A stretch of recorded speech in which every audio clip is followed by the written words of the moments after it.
Patuloy na bumuhos ang ulan at ang dakilang makasalanan ay nagkakasting ng mahika na tinawag niyang Aqua Nevelirium.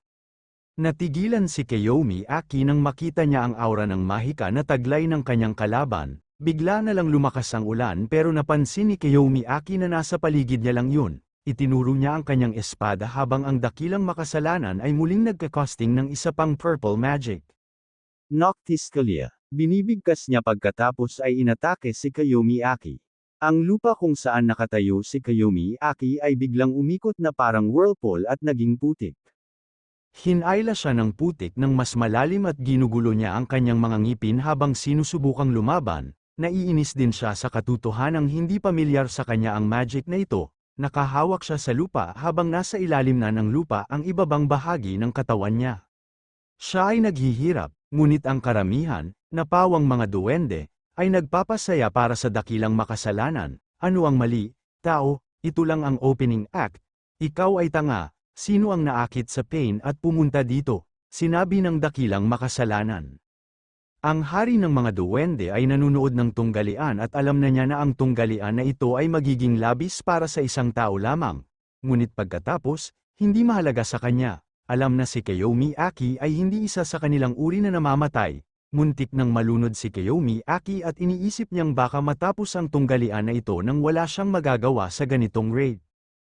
Agad niyang inactivate ang kanyang kakayahan sa pagpapahusay ng katawan at sinubukang umakyat pabalik sa lupa. Sa puntong ito, tanging ang kanyang mga mata hanggang sa kanyang buhok ang nakikita kasama ang kanyang mga braso. Pinilit niya ang kanyang sarili na bumangon at i-activate ang kanyang kakayahan sa pagpapahusay. At magandang bagay na nagawa niyang bumangon sa kalahati ng kanyang katawan.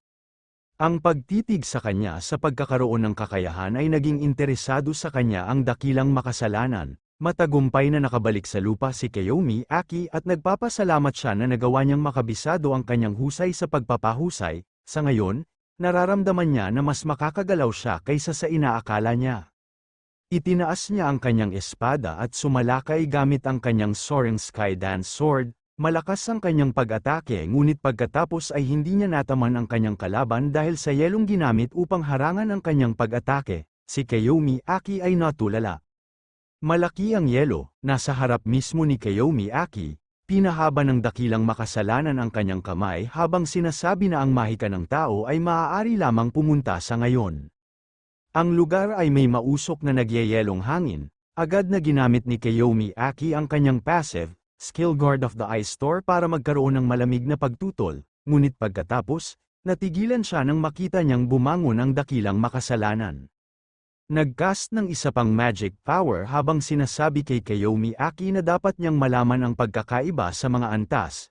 Ibinaba ng dakilang makasalanan ang kanyang kamay, na pinaandar ang kanyang husay na tinatawag na Crystallis Heimreis. Maraming ice spike ang lumitaw mula sa itaas at tumungo sa Kiyomi Aki. Isang malakas na pagsabog ang nangyari nang bumagsak ang lahat sa lupa. Tahimik ang mga tao, naghihintay na makita kung ano ang nangyari kay Kiyomi Aki.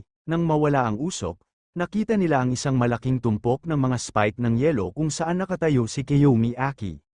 Inaasahan nilang namatay si Kiyomi Aki at natalo na ng dakilang makasalanan, at maging ang dakilang makasalanan mismo ay labis na ipinagmamalaki at ipinahayag na maaari na niyang wakasan ito minsan at para sa lahat na maging malaya sa akusasyon. Tumingin siya sa hari at tinanong kung tama ba siya sa kanyang inaangkin.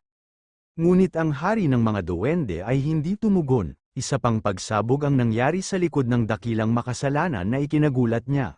Tahimik na nakatitig ang hari at ang kanyang nasasakupan at maging ang mga tao sa tumpok ng mga spike ng yelo sa ring na biglang sumabog sa pangalawang pagkakataon. Pagkaraan ng ilang segundo, nabasag ang tumpok ng yelo sa sandaling na-activate ni Kiyomi Aki ang kanyang Flame Sword Radiance at nagawang palayain ang sarili mula sa pagkakastak. Nagtawanan ng dakilang makasalanan nang malaman na nakatiis si Kiyomi Aki sa kanyang kapangyarihan, napagpasyahan ni Kiyomi Aki na ang dakilang makasalanan ay talagang hindi ang uri ng kapangyarihan pagkatapos ng lahat.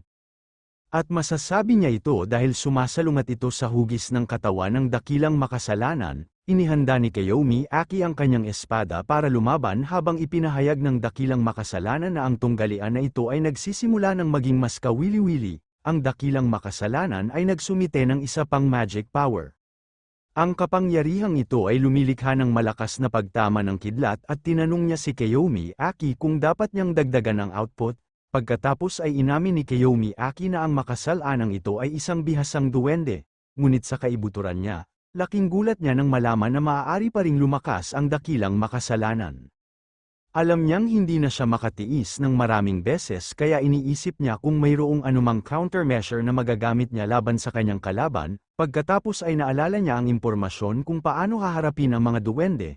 Nakatagpo siya ng isang malamaya na duwende sa isang piitan noong nakaraang buhay niya. Ang kanyang buhok ay nasunog mula sa kanyang sariling mahika. Pagkatapos nito, tumakas siya sa takot. Sa ngayon, naniniwala siya na walang duda na ang dakilang makasalanan ay nagkakamali tungkol sa kanyang mahika.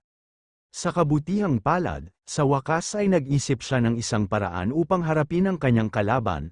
Tumingin siya sa malayo sa kanyang kalaban at kinumpirma na ang lahat ng mga duwende ay may mahabang buhok. Huwag kang magkaroon ng lakas ng loob na maglakas loob na tumingin sa malayo, sinabi ng dakilang makasalanan habang nag-atake. Ngunit pagkatapos, nagulat siya nang makita niyang mabilis siyang sinisingil ni Kiyomi Aki. Na-activate ni Kiyomi Aki ang kanyang pagpapaganda ng katawan at inatake ang kanyang kalaban, ngunit nakaiwas ang duwende na may ngiti sa kanyang mukha. Pagkatapos ay inactivate din ni Kiyomi Aki ang kanyang husay na enhancement, at ang dakilang makasalanan kasabay nito ay nakangiti para kulitin si Kiyomi Aki dahil sobrang kumpiyansa niya na hindi siya kayang saktan ni Kiyomi Aki. Pagkatapos ay pumitik siya nang ihampas ni Kiyomi Aki ang kanyang espada. Lumapag siya sa lupa habang nakaluhod ang isang daliri. Pagkatapos ay sinabi niya na si Kiyomi Aki ay hindi sanay at minamaliit niya ito na sinasabing ang buong kapangyarihan ni Kiyomi Aki ay hindi sapat na malakas upang harapin siya. Napangiti lang si Kiyomi Aki sa kanya, at pagkaraan ng ilang segundo, ang buhok ng dakilang makasalanan ay bumagsak sa lupa at ang dakilang makasalanan ay natulala.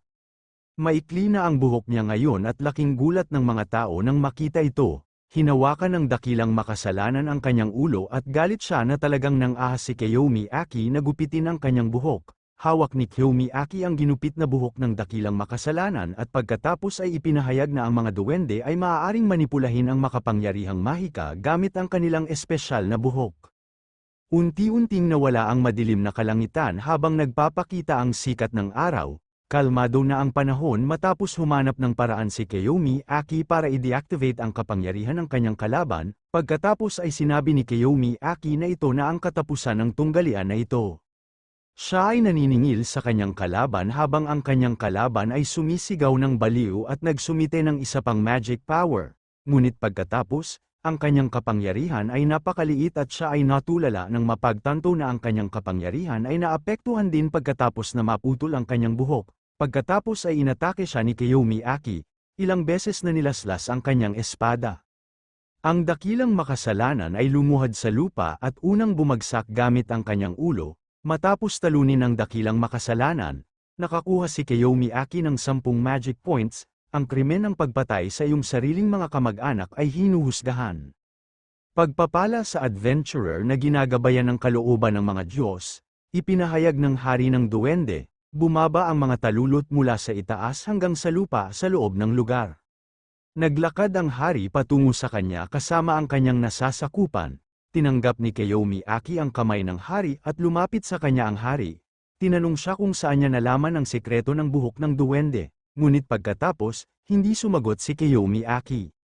Pagkatapos ay nagpakita ang hari ng isang maliit na kwintas na bato at inalok ito kay Kiyomi Aki bilang gantimpala hanggat itatago niya ang sekreto ng mga duwende sa kanilang buhok. Ang batong ito na may parisukat na hugis ay ang tinatawag na Abyssal Magic Stone, at nang makita ito ay nagulat si Kiyomi Aki nang malaman niyang ito ang mahiwagang bato ng huling piitan, ang Abyss.